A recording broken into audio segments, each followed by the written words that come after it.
നമ്മുടെ കേരള രാഷ്ട്രീയത്തിൽ പലതരത്തിലുള്ള പാർട്ടി അധ്യക്ഷന്മാരെ നമ്മൾ കണ്ടിട്ടുണ്ട്. അതിൽ ചിലരൊക്കെ പാർട്ടിയിലെ എല്ലാ വിഭാഗത്തിൻ്റെയും പിന്തുണയോടുകൂടി എല്ലാവർക്കും സ്വീകാര്യരായിട്ട് നേതൃത്വത്തിലേക്ക് വരുന്ന ആളുകളാണ്. പക്ഷെ പലപ്പോഴും ഹൈക്കമാൻഡ് ചരടിൽ കെട്ടിയിറക്കുന്നവരായിരിക്കും പാർട്ടിയുടെ സംസ്ഥാന പ്രസിഡന്റോ അല്ലെങ്കിൽ അതുപോലുള്ള പദവികളിലോ ഒക്കെ എത്തുക. മറ്റു ചിലരാവട്ടെ പാർട്ടിക്കുള്ളിൽ ലോക മഹായുദ്ധം ജയിച്ചിട്ട് പാർട്ടി നേതൃപദവിയിലേക്ക് എത്തുന്നവരുണ്ട്. പക്ഷെ ഇവരെല്ലാവരും ഏത് തരത്തിൽ പാർട്ടിയുടെ തലപ്പത്തെത്തുന്ന ആളുകളാണെങ്കിലും നേതാക്കളാണെങ്കിലും ആ കക്ഷിയിലെ താഴെയുള്ള നേതാക്കളെ, അണികളെ, പ്രവർത്തകരെയൊക്കെ ഒരിക്കലെങ്കിലും കണ്ടിട്ടുണ്ടാവും, ഒന്ന് കണ്ടു ചിരിച്ചിട്ടുണ്ടാവും, ഒരു നേരിയ പരിചയമെങ്കിലും ഉണ്ടാവും. അങ്ങനെയുള്ളവരാണ് സാധാരണ ഏത് മാർഗത്തിലൂടെയാണെങ്കിലും ഒരു പാർട്ടിയുടെ തലപ്പത്ത് എത്തുക. അതിൽ നിന്നെല്ലാം വ്യത്യസ്തനായിട്ടുള്ള ഒരു സംസ്ഥാന പാർട്ടി അധ്യക്ഷൻ നമുക്കുണ്ട്. നമ്മുടെ BJPയുടെ സംസ്ഥാന പ്രസിഡന്റ് രാജീവ് ചന്ദ്രശേഖരൻ. അദ്ദേഹത്തിന് അണികളുമായിട്ടുള്ള ബന്ധത്തെപ്പറ്റി അദ്ദേഹത്തെ ഈ സ്ഥാനത്തേക്ക് തിരഞ്ഞെടുത്തപ്പോൾ നമ്മൾ തയ്യാറാക്കിയ ഒരു വീഡിയോയിൽ വളരെ വിശദമായിട്ട് പറഞ്ഞിരുന്നതാണ്. അദ്ദേഹത്തിന് യാതൊരു ജനകീയ ബന്ധവുമുള്ള ഒരാളല്ല. പാർട്ടിയുടെ സംസ്ഥാന ഘടകത്തിൽ അദ്ദേഹം ഒരു പുതുമുഖമാണ്. തിരുവനന്തപുരത്ത് ലോക്സഭാ തെരഞ്ഞെടുപ്പിൽ മത്സരിച്ചു, പരാജയപ്പെട്ടു എന്നതിനപ്പുറത്ത് കേരളത്തിലെ BJPയുമായിട്ട് അദ്ദേഹത്തിന് ഒരു ബന്ധവുമില്ല. അദ്ദേഹം മലയാളിയാണ്, അത് ശരിയാണ്. അതിനപ്പുറത്ത് കേരളത്തിലെ BJP നിലവിൽ വന്നിട്ട് എത്രയോ കാലമായി.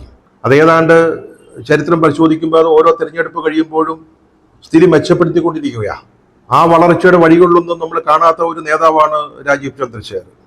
അദ്ദേഹം പെട്ടെന്ന് ഒരു സുപ്രഭാതത്തിൽ BJPയുടെ സംസ്ഥാന പ്രസിഡന്റായിട്ട് അവതരിക്കുകയാണ് ഉണ്ടായത്. അതുപോലെയാണ് പാർട്ടിയുടെ തലപ്പത്തിരിക്കുന്ന നേതാക്കൾ അല്ലെങ്കിൽ പ്രതിപക്ഷ നേതാവിനെ പോലെയുള്ള പദവികളിൽ ഇരിക്കുന്നവര് കാലാകാലങ്ങളിൽ പലതരത്തിലുള്ള കേരള പര്യടനം നടത്താറുണ്ട്. കേരള യാത്ര, അതിന് പല പല പേരുകളുണ്ട്. കേരള രക്ഷായാത്ര, കേരള മോചന യാത്ര, കേരള വിമോചന യാത്ര.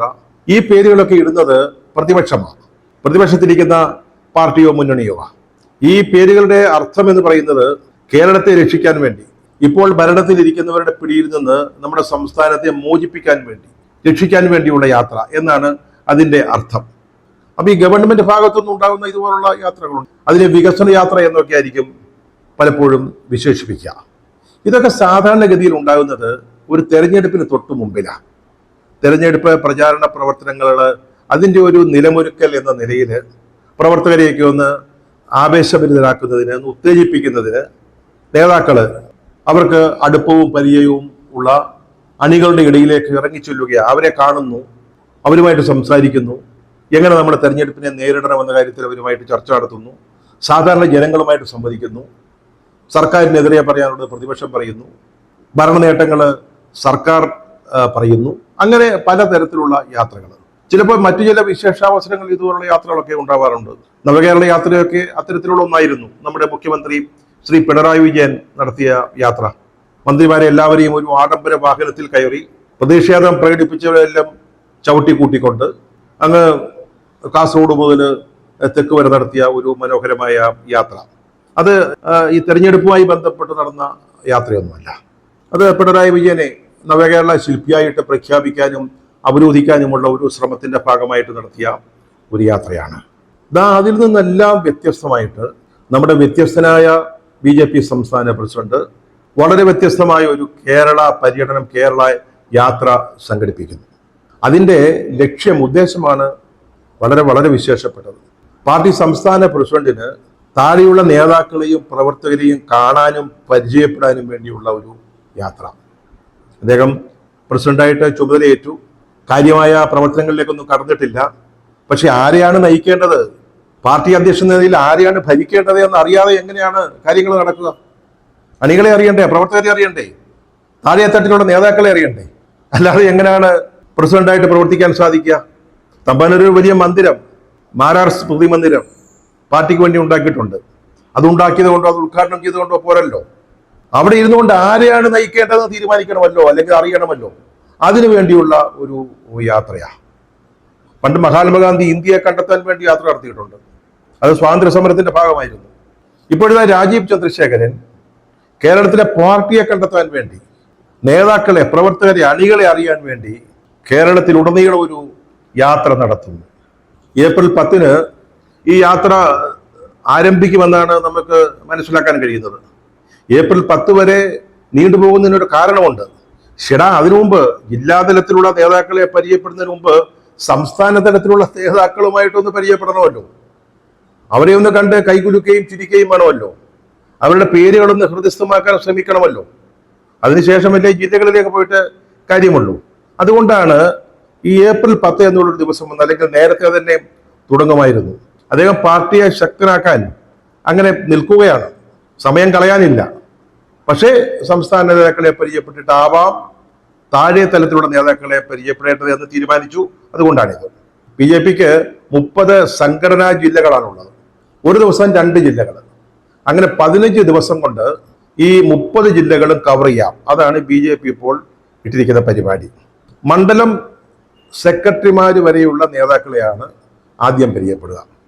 അതിന് താഴെയോട്ട് പ്രവർത്തകരോ അണികളോ ഇല്ലാഞ്ഞിട്ടല്ല കേട്ടോ. ധാരാളം ആത്മാർത്ഥതയുള്ള പ്രവർത്തകർ താഴെയാ, മണ്ഡലത്തിനൊക്കെ താഴെയാ, മണ്ഡലം കമ്മിറ്റിക്കൊക്കെ താഴെയാ. പക്ഷെ നമുക്ക് സമയമില്ല. ഈ ആദ്യത്തെ 15 ദിവസം കൊണ്ട് പറഞ്ഞല്ലോ, ഈ മണ്ഡലം സെക്രട്ടറി വരെ ഉള്ളവരുമായിട്ട് ഒരു ബന്ധം വയ്ക്കും. അവരെ പരിചയപ്പെടും, അവരുടെ പേരുകളൊക്കെ മനസ്സിലാക്കും, അവരുടെ രീതികൾ അറിയും. ബാക്കിയുള്ളവരെ പരിചയപ്പെടണമെന്ന് ആഗ്രഹമുണ്ട്. പക്ഷെ ആദ്യ യാത്ര കഴിഞ്ഞിട്ട് സമയം കിട്ടുകയാണെങ്കിൽ മണ്ഡലം സെക്രട്ടറി മുതൽ താഴോട്ടുള്ളവരെ പരിചയപ്പെടുന്നതിന് വീണ്ടും ഒരു യാത്ര നടത്തുന്നതിനെ പറ്റി ആലോചിക്കാവുന്നേ ഉള്ളൂ. ഏതായാലും ആദ്യഘട്ടം യാത്ര കഴിയുമ്പോൾ BJPയുടെ ശക്തി കേന്ദ്രങ്ങൾ എന്ന് പറയാവുന്ന ഭൂരിപക്ഷം പ്രവർത്തകര് വേദിക്ക് പുറത്തായിരിക്കും. പാർട്ടിയുടെ ഭരണഘടനയൊക്കെ വായിച്ച് മനസ്സിലാക്കി കഴിഞ്ഞു. ഇനി നേതാക്കളെ കൂടെ പരിചയപ്പെട്ട് കഴിഞ്ഞാൽ ജൈത്രയാത്ര ആരംഭിക്കാമെന്നാണ് രാജീവ് ചന്ദ്രശേഖർ കരുതുന്നത്. അദ്ദേഹത്തിന്റെ ഈ കേരള യാത്രയെക്കുറിച്ച് ആരും പരിഹസിക്കുകയൊന്നും വേണ്ട. വ്യത്യസ്തനാം ഒരു ലീഡറായ രാജീവ് ചന്ദ്രശേഖരെ സത്യത്തിൽ നമ്മളാരും മനസ്സിലാക്കിയിട്ടില്ല എന്നാണ്. അങ്ങനെ ആരെങ്കിലും പരിഹസിക്കുന്നുണ്ടെങ്കിൽ അതിൻ്റെ അർത്ഥം, യേശുക്രിസ്തു പണ്ടെന്താണ് ഒരു നേതാവിൻ്റെ കഴിവിനെക്കുറിച്ച് അല്ലെങ്കിൽ മേന്മയെക്കുറിച്ച് മികവിനെക്കുറിച്ച് പറഞ്ഞത്? ആടുകളുടെ ഇടയിലേക്ക് ഇറങ്ങിച്ചെല്ലുന്ന ഇടയൻ, അതാണ് നല്ല ഇടയൻ. അതുപോലെ തന്നെ പാർട്ടി പ്രവർത്തകരിലേക്ക് ഇറങ്ങിച്ചെന്ന് അവരെ കാണാനും പരിചയപ്പെടാനും കണ്ടു ചിരിക്കാനും ഒക്കെ ശ്രമിക്കുന്ന ഒരു നായകൻ. അങ്ങനെ വ്യത്യസ്തനായ ഒരു നായകനായിട്ട് സ്വയം അവരോധിക്കാനാണ് ഈ കേരള യാത്രയിലൂടെ രാജീവ് ചന്ദ്രശേഖര് ശ്രമിക്കുന്നത്. അതിനെ പരിഹസിക്കുന്നത് ഒട്ടും ശരിയല്ല എന്ന് ഓർക്കുക. പക്ഷെ രാജീവ് സാറേ, ഈ യാത്ര നടത്തിയത് കൊണ്ടോ നേതാക്കളെ പരിചയപ്പെട്ടത് കൊണ്ടോ അവരെയൊക്കെ അറിഞ്ഞത് കൊണ്ടോ മാത്രം നമുക്ക് BJP കൃത്യമായിട്ട് നടത്തിക്കൊണ്ടു പോകാൻ പറ്റും, ഫലപ്രദമായിട്ട് പാർട്ടിയെ നയിക്കാൻ കഴിയുമെന്ന് അങ്ങ് കരുതുന്നുണ്ടോ? ഇത് വളരെ സങ്കീർണമായ ഒരു രാഷ്ട്രീയമാണ് ഈ കേരളത്തിലേത്. ഓരോ നിമിഷങ്ങളിലെയും ഡെവലപ്മെന്റ്സ് കൃത്യമായിട്ട് മനസ്സിലാക്കുകയും പഠിക്കുകയും അതനുസരിച്ച് പ്രതികരിക്കുകയും ചെയ്തില്ലെങ്കിൽ ഇവിടെ നിൽക്കാൻ ശകലം പാടാ. ഈ എമ്പുരാന്റെ കാര്യത്തിൽ തന്നെ സാറിന് എന്താ സംഭവിച്ചത്?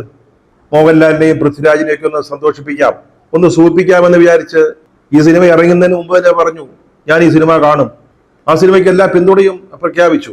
പക്ഷേ ഈ സിനിമയ്ക്കുള്ളിൽ സംഘപരിവാറിനെ സംബന്ധിച്ചിടത്തോളം അവർക്ക് ഒട്ടും ദഹിക്കാത്ത ചില കാര്യങ്ങൾ, ഒരു ബോംബ് തന്നെ ഒളിഞ്ഞിരിപ്പുണ്ടേ എന്ന് അങ്ങ് ഓർത്തില്ല. പിന്നീട് കോർ കമ്മിറ്റിയിൽ അദ്ദേഹം അതിന് നന്നായിട്ട് കേട്ടുവെന്നാണ് അറിയുന്നത്. പിന്നെ ഇത് തിരുത്തേണ്ടി വന്നു, പറഞ്ഞത് തിരുത്തേണ്ടി വന്നു. എമ്പുരാൻ കാണുമെന്ന് പറഞ്ഞതാ, പിന്നെ പറഞ്ഞ് എമ്പുരാൻ കാണുന്നില്ല. സാറേ, ഈ സിനിമയിൽ സംഘപരിവാരത്തെ പറ്റി എന്താണ് മോശമായിട്ട് പറഞ്ഞിട്ടുള്ളത് എന്ന് മനസ്സിലാക്കാനെങ്കിലും ഞാൻ ഈ സിനിമ കാണുമെന്ന് പറഞ്ഞ് രക്ഷപ്പെടാമായിരുന്നില്ലേ? ഇപ്പൊ എന്താണ് അങ്ങയുടെ സ്ഥിതി? ഒരു സിനിമ, ഒരു സാധാ സിനിമ, രാഷ്ട്രീയ വിഷയമൊന്നുമല്ല, ഒരു സിനിമ, ആ സിനിമ കാണുമെന്ന് പറഞ്ഞു. അത് കഴിഞ്ഞ് അതിൻ്റെ വിവാദം ഉണ്ടായപ്പം ഞാൻ ആ സിനിമ കാണുന്നേ ഇല്ല, തിയേറ്ററിന്റെ പരിസരത്തോട്ട് പോലും ഞാൻ പോകുന്നില്ല എന്ന് പറഞ്ഞ് ഒഴിയേണ്ടി വരുന്നൊരവസ്ഥ ഒരു സംസ്ഥാന പാർട്ടി നേതാവിന് യോജിച്ചതാണോ എന്നുള്ളത് അങ്ങ് ചിന്തിച്ചാൽ മതി. കേരളം ഞാൻ പറഞ്ഞതുപോലെ അങ്ങേക്ക് അത്ര പരിചിതമല്ല, കുറെ സമയമെടുക്കും ഇത് മനസ്സിലാക്കാൻ. അങ്ങൊരു നല്ല ടെക്നോക്രാറ്റാണ്, വ്യവസായിയാണ്, സമ്പന്നനാണ്, മിടുക്കനാണ്, സമർത്ഥനാണ്. അതുകൊണ്ടൊക്കെ ഇത് പെട്ടെന്ന് മനസ്സിലാക്കിയെടുക്കാൻ സാധിക്കും. പക്ഷെ ആദ്യകാലത്തേക്കെങ്കിലും വിശ്വസിക്കാൻ പറ്റുന്നവരായിട്ട് BJPയിൽ ആരെങ്കിലും ഉണ്ടെങ്കിൽ, നേതാക്കന്മാരുടെ കൂട്ടത്തിൽ, പ്രവർത്തകന്മാരൊക്കെ വിശ്വസിക്കാൻ കൊള്ളുന്നവരാ. നേതാക്കന്മാരുടെ കൂട്ടത്തിൽ അങ്ങനെ ആരെങ്കിലും ഉണ്ടെന്ന് അങ്ങേക്ക് തോന്നുന്നുവെങ്കിൽ ഒരു മാർഗദർശക് മണ്ഡൽ, ഒരു ഉപദേശക സംഘത്തെ തൽക്കാലത്തേക്കെങ്കിലും അവരുടെ സേവനം പ്രയോജനപ്പെടുത്താവുന്നതേ ഉള്ളൂ.